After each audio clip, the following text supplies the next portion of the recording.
कि आजकल महिलाएं कहाँ कहाँ नहीं है, कौन से फील्ड ऑफ वर्क में नहीं है। जहाँ बोलते थे मेल बेस्टियन है कि सिर्फ आदमी घुस सकते हैं, वहाँ महिलाएं भी पहुँच गई हैं।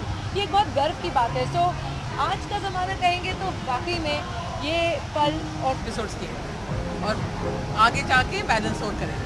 क्योंकि सोनी पल एज अ चैनल है, सब जानते हैं कि वो एक बहुत ही अपने आप में यूनिक चैनल है, क्योंकि वो चैनल सिर्फ औरतों के लिए, औरतों के ही औरतों की फीलिंग्स, उनकी भावनाएं, उनके इमोशंस को मन में रखते हुए ही उनके उस तरीके के शोज़ बनते हैं। और सिंपली बात है, एक ऐसा ही शो है जहाँ तक कि it is for women, made by women end of women.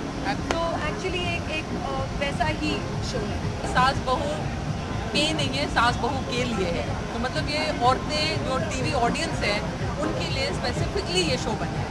मतलब इस शो के औरतें साथ में बैठ के देख सकती हैं। ये नहीं कि आप सास को विलन बना रहे हैं या बहू को विलन बना रहे हैं। ऐसा नहीं कि सास बहू साथ में बैठी। अगर ये मेरी सास होती तो यार मैं बैठ के अगर देख रहे होते तो सास विलन होती, बोलती देखा ये तो वैसी ही है, और ये मेरी बहू होती तो क्या होता। देखा हाँ ये तो वाकई में उस कैरेक्टर के जैसे। तो ऐसा नहीं है ये, बल्कि ऐसे इश्यूज़ के साथ हम डील कर रहे हैं जहाँ औरतों के इश्यूज़ हैं। तो जहाँ सास हो, माँ हो, बेटी हो, बहू हो, बच्ची हो, लड़की हो, टीनेजर हो, जो भी हो, ये कहीं ना कहीं आपकी ज़िंदगी में ये इशू ज़रूर उठा होगा, जिसे हम पकड़ कर हम उनके सुझाव दे रहे हैं, उनके उपाय दे रहे हैं, आपको समझा रहे हैं कि कैसे डील करना चाहिए। हम ऐसे सेलिब्रिटीज़ और गेस्ट को शो पे ला रहे हैं जो एक्सपर्ट्स हैं, जो आपको सही एडवाइस दे सकते हैं। कुछ ऐसे सेलिब्रिटीज़ हैं जो मिसाल के तौर पर आ रहे हैं, जिनके साथ कभी ऐसे इश्यूज हुए होंगे, ऐसे हादसे हुए होंगे, तो वो उन्होंने उस समय क्या किया वो बताएंगे। क्योंकि ऐसी जो प्रॉब्लम्स हैं, इश्यूज हैं, ज़रूर औरतों को आती हैं, चाहे वो एक्ट्रेस हो, चाहे वो पायलट हो, चाहे वो कुछ भी हो, you know. So it's a woman based problem. तो वेदर हुएवर यू आर, आप सेलिब्रिटी हो, आप जो भी हो, आपको ये कहीं ना कहीं इश्यूज आपके लाइफ में आए होंगे। तो जब यू नो आम जो हमारे स्टार हैं इस शो के, वो जो स्टार है वो एक्चुअली आम औरतें, they are the main stars of this show. ये कुछ गॉसिप टाइप ऑफ फिल्मी शो नहीं है कि हम गेस्ट को बुला रहे हैं और गॉसिप कर रहे हैं उनकी ज़िंदगी के बारे में, ऐसा शो नहीं है। शॉकिंग बात ये है कि करीब 3-4 साल हो गए मेरी शादी को, और हम लोग जॉइंट फैमिली में रहते हैं। मैं और अनिल और हमारे बच्चे, हम लोग अपने इन-लॉज़ के साथ रहते हैं। हम लोगों को ये नहीं बोलते कि हमारे इन-लॉज़ हमारे साथ रहते हैं, हम लोगों को बोलते हैं हम डैडी मम्मी के साथ रहते हैं, एंड बहुत खुशी खुशी रहते हैं। बल्कि 5-6 साल हो गए थे ऐसे शादी को। तो एक दिन मेरी मदर इन लॉ बोलती है, तो मुझे उतना प्यार नहीं करती जितनी तो अपनी मम्मी को करती है। मुझे शौक लगा। मैं कहा क्यों मम्मा, आप ऐसे क्यों बोल रहे हो? क्योंकि तू मेरे साथ वैसे झगड़े नहीं करती जैसे तू अपनी मम्मी के साथ करती है। तो बल्कि हमारे घर में एक्चुअली उल्टा ही है, और बोलते हैं ताली 2 हाथ से बजती है। My in-laws are also very very nice people, non interfering people, they are supportive. बल्कि मुझे याद है यूनिसेफ की तरफ से मुझे अवार्ड देना था, या तो मेरी मम्मी को, कि the one woman who inspires you in your life, ऐसा यूनिसेफ का अवार्ड था। तो जब मुझे वो मौका मिला, मैं अपनी मम्मी और मदर इन लॉ को स्टेज पे लेके गई, और दोनों को मैंने कहा ये आप मुझे 2 ट्रॉफीज़ दीजिए, क्योंकि this is before marriage and now she inspires me after marriage, कि एक हैप्पी होम को कैसे रखना। ऐसे मोमेंट्स है क्योंकि हमारे एपिसोड्स ही ऐसे थे कि कहीं ना कहीं जब लोगों की ज़िंदगियों के बारे में बात करो, उनकी कठिनाइयों के बारे में बात करो, उनके ऊपर क्या क्या पहाड़ टूटते हैं, किस मजबूर हादसों से, हालातों से वो गुजरते हैं, अपने आप में ही एक इंसान में यू नो एक भावना जागृत हो जाती है। तो ऐसे बहुत सारे इमोशनल मोमेंट्स रहे हैं शो में, और अच्छा था क्योंकि आई थिंक मैंने भी काफ़ी कुछ सीखा। हम लोग शूटिंग करते वक्त हम लोग ने इतना सीखा कि हम लोग कितने लकी हैं हमारी ज़िंदगी में कि ऊपर वाले ने सब कुछ देखभाल किया हुआ है, हमारा संभाला हुआ है, और सब ऐसे लकी नहीं होते।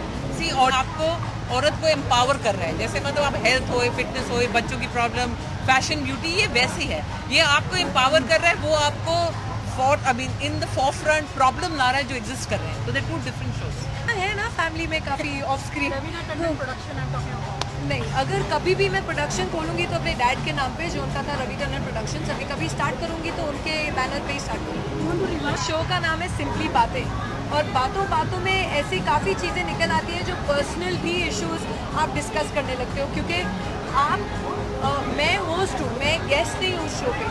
तो जब तक मैं अपने आप को अपनी ऑडियंस के साथ आइडेंटिफाई नहीं करूँगी, उनके प्रॉब्लम्स को अपनी प्रॉब्लम के जैसे जिस तरह नहीं समझ पाऊँगी, तो फिर मैं उनको एडवाइस कैसे दे सकती हूँ? Thank you guys.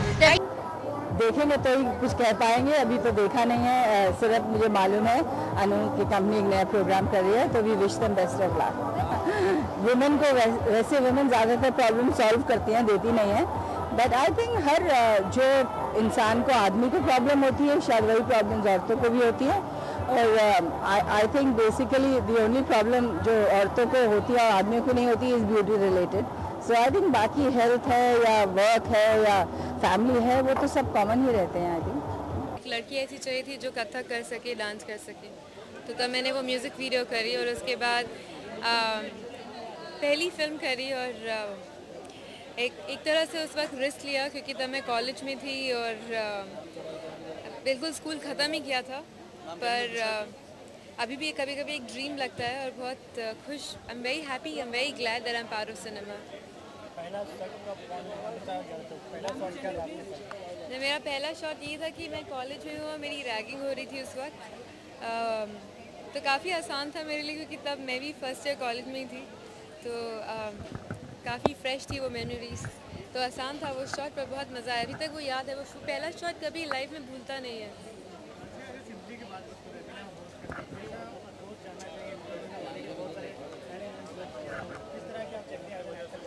जब मैं पहली दफ़ा बॉम्बे आई थी, बहुत पहले, उस वक्त मैं स्कूल में ही थी, तो मैं उनसे रवीना जी से मिली थी उस वक्त, और ना कुछ एक्ट्रेस भी नहीं थी उस वक्त, तो मैं, पर तब भी वो मुझे बहुत प्यार से मिली और उन्होंने बहुत रिस्पेक्ट से, बहुत स्वीटली मुझसे बात की, तो मुझे भी अभी भी उनकी वो मेमोरीज याद है। अभी भी कभी भी मैं किसी लड़की से मिलती हूँ जो एक्टिंग शुरू करने वाली है या तो मुझे उनकी वो पल याद आ जाता है कि जिस तरह उन्होंने मुझसे बात की थी, बहुत ही स्वीटली और डाउन टू अर्थ एकदम। और उस वक्त मुझे किसी ने बताया था कि उन्होंने 2 लड़कियों को अडॉप्ट किया था, तो काफ़ी मैं इम्प्रेस हुई थी उनकी इस बात से।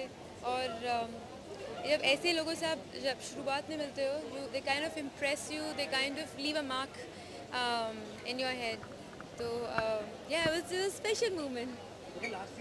बहुत सारी मुद्दों के लिए जो एक 2 पल की बात है, कोई ऐसा मुद्दा जो आपके दिमाग में बात करना चाहिए, बहुत सारी जो मूवी के लिए बात करते। जी, मैं उनके शो पे थी, बहुत मज़ा आया क्योंकि एक बहुत ही साधारण सा सिंपल सा शो है, मगर शो के ज़रिए वो छोटी छोटी बातें उनको सामने लाती हैं, स्पेशली लड़कियों के लिए छोटे छोटे नुस्खे, घर के नुस्खे, और कैसे उन्होंने छोटी छोटी बातें, बहुत ही इट्स अ फन शो, बहुत ही इन्फॉर्मेटिव भी है। सो इन्फॉर्मेशन है और एंटरटेनमेंट है, मैं उसको बोलूँगी इंफरटेनमेंट।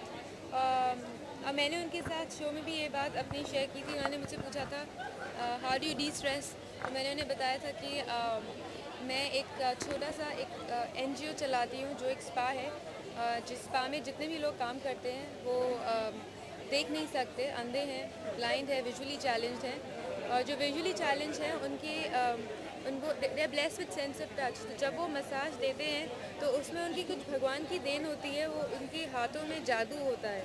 तो जब आप एक जो ऐसे इंसान से मसाज लेते हैं, बैक मसाज और बॉडी मसाज, जो देख नहीं सकता, उसकी मसाज बहुत ही अमेजिंग होती है।